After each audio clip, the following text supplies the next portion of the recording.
विकलांगता का कारण। गर्भावस्था के दौरान शिशुओं में विकलांगता के कारण। विकलांगता के कारणों की 3 श्रेणियां हैं। प्रसव पूर्व, जिसका अर्थ है गर्भावस्था के प्रारंभिक चरण। पेरीनेटल, जिसका अर्थ है गर्भावस्था के बाद का चरण। प्रसव के बाद का मतलब जो बच्चे की डिलीवरी के बाद का चरण। आइए विकलांगता के जन्म पूर्व कारणों पर चर्चा करें जो गर्भावस्था के प्रारंभिक चरण में है। माँ का कुपोषण, जो उसके खराब स्वास्थ्य का कारण होता है। माँ की पुरानी बीमारियां। अत्यधिक शारीरिक श्रम। गर्भावस्था के दौरान दुर्घटना। माँ के कुपोषण के साथ जुड़वा गर्भावस्था। यह धारणा है कि पहली गर्भावस्था के समय एक भारतीय माँ की औसत आयु 25 और 40 वर्ष के बीच हो। गर्भावस्था के प्रारंभिक दौर में स्वयं इलाज, जैसे दोस्तों, परिवार या पड़ोसियों के सुझावों के आधार पर, डॉक्टर के परामर्श के बजाय गूगल की सहायता लेना। डॉक्टरों की परामर्श शुल्क की उच्च लागत के कारण स्वयं इलाज। गर्भावस्था के समय मां में संक्रमण भी विकलांगता के कारणों में से एक है। गर्भावस्था के दौरान 1% भ्रूण संक्रमित होते हैं और 99% भ्रूण संक्रमित नहीं होते हैं।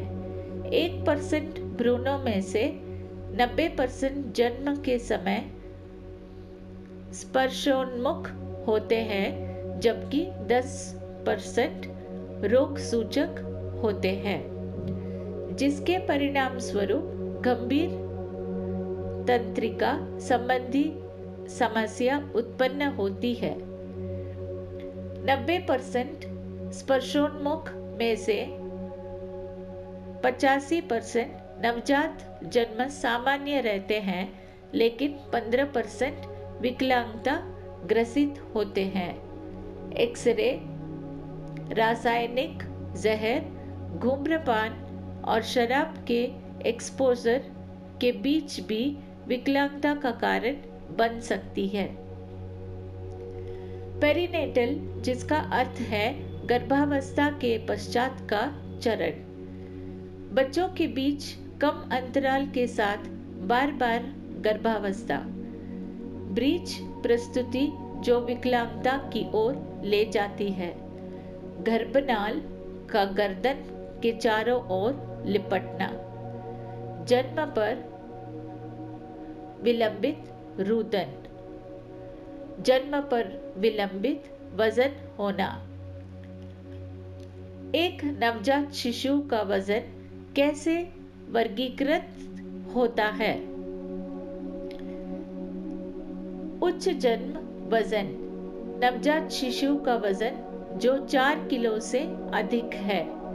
नवजात शिशु का सामान्य वजन जन्म पर वे वजन जो लगभग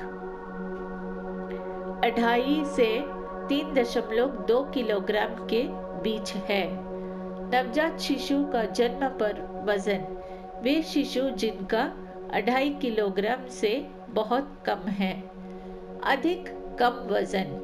नवजात शिशु का वजन जो 1.5 किलोग्राम से कम है तथा अत्यधिक कम वजन जन्म पर वे शिशु जिनका वजन 1 किलो से कम है। आइए जानते हैं कि प्रसव के बाद विकलांगता के कारण क्या है, जो बच्चे के जन्म के बाद होते हैं। शिशु के शरीर की हलचल या असामान्य झटकेदार हरकतें। शिशु का सुस्त या अत्यधिक रोना, मां के दूध पीने में कठिनाई, कुपोषण, मस्तिष्क की चोट, बच्चे के विकास के समय में संक्रमण जैसे दिमागी बुखार, गंभीर दस्त, चोटों और विषाक्तता से भी विकलांगता हो सकती है। अस्वीकरण: यह जानकारी एक शैक्षिक सेवा के रूप में प्रदान की जाती है और चिकित्सा सलाह के रूप में सेवा करने का इरादा नहीं है। विशिष्ट चिकित्सा सलाह या सहायता प्राप्त करने वाले किसी को भी अपने डॉक्टर से परामर्श करना चाहिए। धन्यवाद।